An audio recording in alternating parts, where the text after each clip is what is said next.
Welcome to my channel top personalities. Mirza Ghalib का जन्म 27 दिसंबर 1797 को आगरा के काला महल इलाके में हुआ था। उनका मूल नाम मिर्जा असदुल्ला बेग खान था। गालिब उपनाम था उनका, जिसका मतलब होता है विजेता। लोहारू के नवाब की भतीजी उमराव बेगम से शादी के बाद 13 साल की उम्र में गालिब दिल्ली जा बसे और आखिरी सांस तक दिल्ली में ही रहे। तब दिल्ली मुगलों की राजधानी हुआ करती थी। अकबर शाह द्वितीय, जो कि 1806 से 1837 के बीच में मुगल साम्राज्य के शासक हुआ करते थे। गालिब 50 साल से ज्यादा समय तक दिल्ली में रहे, लेकिन घर नहीं खरीदा। वो किराए के घर में रहे। जब भी मन लगता घर बदल लिया करते थे।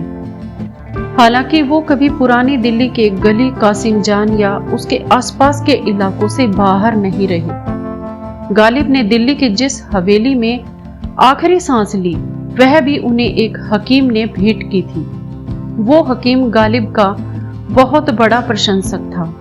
हवेली एक मस्जिद के बगल में थी। अपने इस निवास स्थान को लेकर गालिब ने लिखा था कि मस्जिद के जेरे साया एक घर बना लिया है। ये बंदा-ए कमीना हम साया-ए खुदा है। आसान सी भाषा में इसका मतलब हुआ कि मस्जिद की छाया में मैंने अपना घर बनाया है और एक बदमाश खुदा का पड़ोसी है। यह हवेली आज चांदनी चौक के बल्ली मारान में गली कासिम जान में है। लोग उसे गालिब की हवेली के नाम से जानते हैं। 300 साल पुरानी हवेली को आर्कियोलॉजिकल सोसाइटी ऑफ इंडिया के तहत एक विरासत स्थल में बदल दिया गया है। ये हवेली मुगल काल के आखिरी महान कवि की कहानी को बताती है। हवेली में एक संग्रहालय भी है जो कवि के जीवन और कार्यों की झलक देता है। वहां की प्रदर्शनी में गीतकार गुलजार द्वारा दान की गई एक हाथी के दांत की मूर्ति, किताबें, दोहे, पत्र, कपड़े, तस्वीरें और हुक्का का आनंद लेते कवि की आदमकद प्रतिकृति शामिल है। हवेली का निर्माण मुगल स्थापत्य शैली में किया गया है। गालिब का पूरा जीवन पढ़ने और लिखने में बीता। हालांकि जैसे उन्होंने कभी घर में निवेश नहीं किया, वैसे ही कभी किताबें भी नहीं खरीदी। दिल्ली में अला माशाअल्लाह नाम का एक व्यक्ति एक चलती फिरती लाइब्रेरी चलाता था। माशाअल्लाह दुकानों से किताबें किराए पर लेता था और उन्हें घर घर तक पहुंचाता था।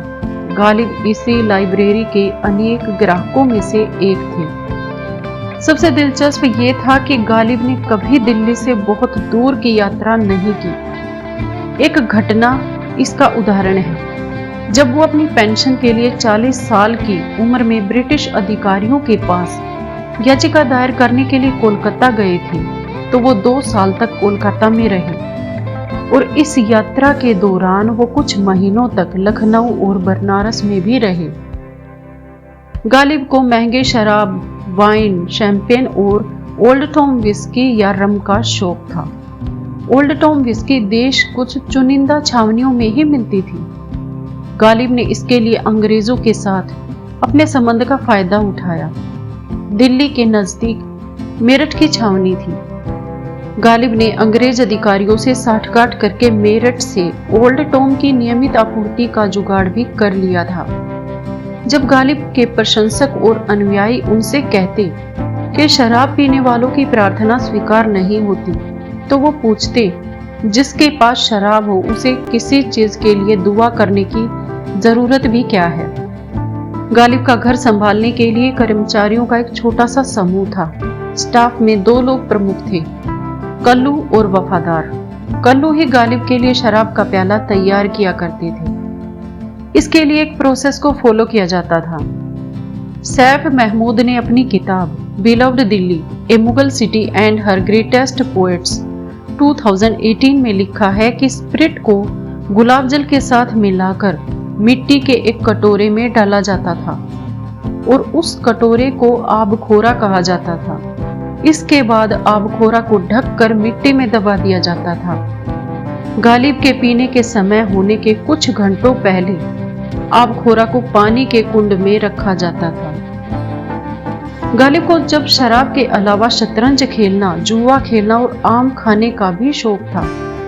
उनके जुए की आदत के कारण 1841 में उनके घर पर छापा मारा गया और 1847 में उन्हें 6 महीने की हिरासत में लिया गया। हालांकि उन्होंने जेल में अपनी सजा की लगभग आधी अवधि ही काटी थी।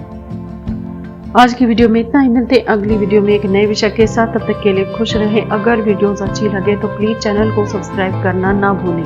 Thanks to all, thanks for watching, bye, take care.